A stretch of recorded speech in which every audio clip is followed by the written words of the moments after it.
Assalamualaikum warahmatullahi wabarakatuh. Kami dari kelompok 6 yang barangkotakan Ahmad Zulkifli, Umal Hoiria, Vita Sari Safiro, dan Suci Lestari Nadia Diningsi. Di sini kami akan menerangkan mengenai lembaga keuangan syariah, yaitu Koperasi Syariah. Materi 1, definisi dan landasan Al-Quran Hadis.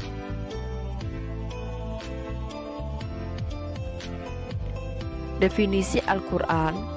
Al-Quran merupakan kitab suci umat muslim yang diturunkan sebagai wahyu kepada Nabi Muhammad SAW. Al-Quran merupakan kitab penyempurna kitab lainnya. Di antara kitab-kitab Allah Subhanahu wa Ta'ala, hanya Al-Quran yang wajib diyakini kebenarannya. Secara harfiah, Al-Quran memiliki arti sebagai bacaan yang sempurna. Menurut Quraisy Shihab, kata Al-Quran merupakan nama yang sangat tepat yang dipilih Allah Subhanahu wa Ta'ala, karena tidak ada suatu bacaan pun sejak manusia mengenal tulis baca ribuan tahun yang lalu dapat menandingi Al-Quran. Filosofis kegiatan BMT terdapat dalam beberapa surat di dalam Al-Quran dan hadis, diantaranya surat Al-Baqarah ayat 275, surat Al-Baqarah ayat 279, surat At-Taubah ayat 103, hadis riwayat Muslim nomor 2971, hadis riwayat Bukhari nomor 6525. Selain landasan filosofis yang terdapat di dalam Al-Quran dan hadis, BMT dikepung oleh beberapa peraturan yang menaunginya sesuai dengan bentuk badan hukum BMT itu sendiri. Selain beroperasi sebagai lembaga keuangan yang memberi jasa keuangan berupa penitipan, investasi, dan pembiayaan, BMT memiliki karakteristik khusus yang berbeda dengan lembaga keuangan lainnya, yaitu mengenai nilai sosial atau kegiatan non-profit. Materi yang kedua yaitu mengenai produk-produk lembaga koperasi syariah. Produk-produk koperasi syariah di sini ada dua macam. Yang pertama, produk pengumpulan dana BMT atau LKMS, dan yang kedua yaitu produk penyaluran dana. Pertama, kita akan membahas mengenai produk pengumpulan dana BMT atau LKMS. Adapun akad yang ada di dalam pelaksanaan kegiatan operasionalnya yaitu akad wadiah dan akad mudharabah. Simpanan yang berakad wadiah juga ada dua, wadiah amanah dan wadiah yadomah. Untuk selanjutnya yaitu macam-macam simpanan dengan akad mudharabah. Ada simpanan berguna, simpanan hari raya, simpanan akikoh, simpanan walimah, simpanan ziarah, deposito, dan yang terakhir simpanan pendidikan. Lanjut ke pembahasan kedua yaitu produk penyaluran dana. Pinjaman dana atau penyaluran dana kepada anggota disebut juga dengan pembiayaan. Pembiayaan adalah suatu fasilitas yang diberikan oleh BMT atau LKMS kepada anggotanya untuk menggunakan dana yang telah dikumpulkan dari anggotanya.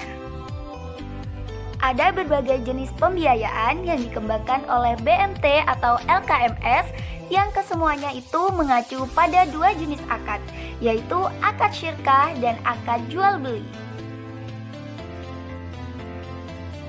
Di antara pembiayaan yang sudah umum dikembangkan antara lain yaitu yang pertama pembiayaan bai'u bitoman ajil, yang kedua pembiayaan murabahah, yang ketiga pembiayaan mudharabah, yang keempat pembiayaan musyarakah, dan yang terakhir yaitu pembiayaan al-qardul hasan.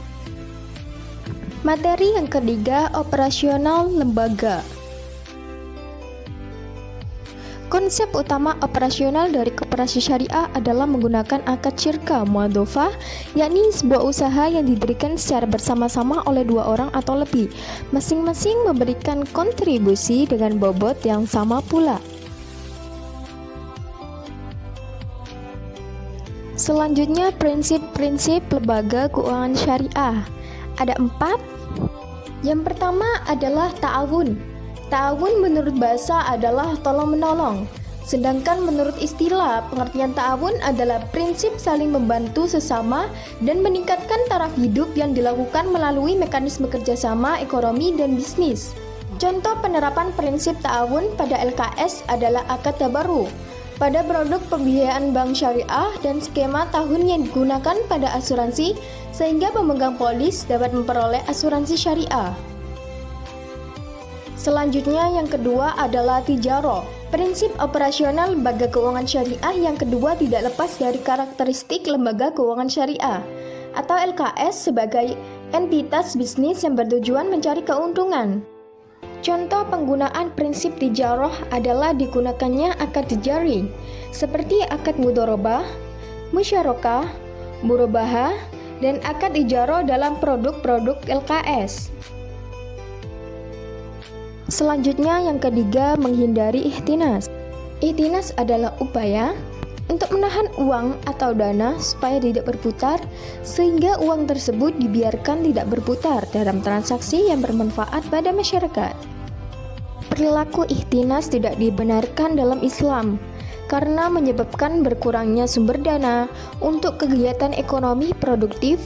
Hal tersebut dapat menyebabkan berhentinya kegiatan ekonomi. Oke, yang terakhir adalah larangan riba. Lembaga keuangan konvensional sangat dekat dengan transaksi ribawi, sehingga ulama berpendapat bahwa terlarang bertransaksi dengan lembaga keuangan. Meskipun ada juga beberapa alasan para ulama yang memperbolehkan bank konvensional. Misalnya pada produk KPR. Alih-alih menggunakan KPR bank konvensional, masyarakat dapat beralih menggunakan KPR bank syariah yang didukung oleh setidaknya 5 fatwa MUI tentang KPR rumah. Materi keempat, istilah-istilah penting terkait lembaga. Akidain atau orang yang berakad, yaitu orang yang melakukan transaksi kontrak. Sahibul mal atau investor, yaitu pihak yang memiliki modal atau dana.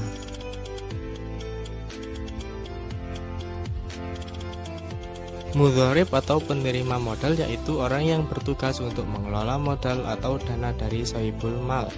Mudharabah yaitu bentuk kerjasama antara dua pihak atau lebih yang dimana pemilik modal mempercayakan sejumlah modal kepada pengelola dengan suatu perjanjian di awal. Nisbah yaitu suatu persentase pembagian keuntungan antara pihak dalam akad bagi hasil.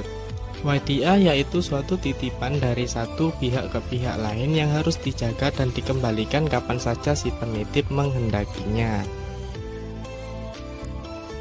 Wakalah yaitu suatu proses pelimpahan kekuasaan oleh pihak pertama yang diberikan kepada pihak kedua yang bertujuan untuk diwakilkan. Kafalah yaitu suatu jaminan yang diberikan kepada pihak ketiga untuk memenuhi kewajiban pihak kedua atau yang ditanggung. Hawalah merupakan proses pemindahan kewajiban membayar hutang dari pihak yang berhutang kepada pihak yang berhutang lainnya. Rahan yaitu suatu proses dalam menahan salah satu harga pihak yang menjamin atas pinjaman yang diterimanya atau bisa juga disebut sebagai gadai.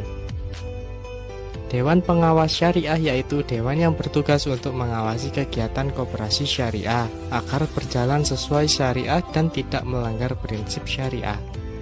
Istisna yaitu suatu transaksi barang yang dimana pembayarannya dilakukan secara berangsur yang sudah disepakati, kemudian penerimaan barang diserahkan di kemudian hari.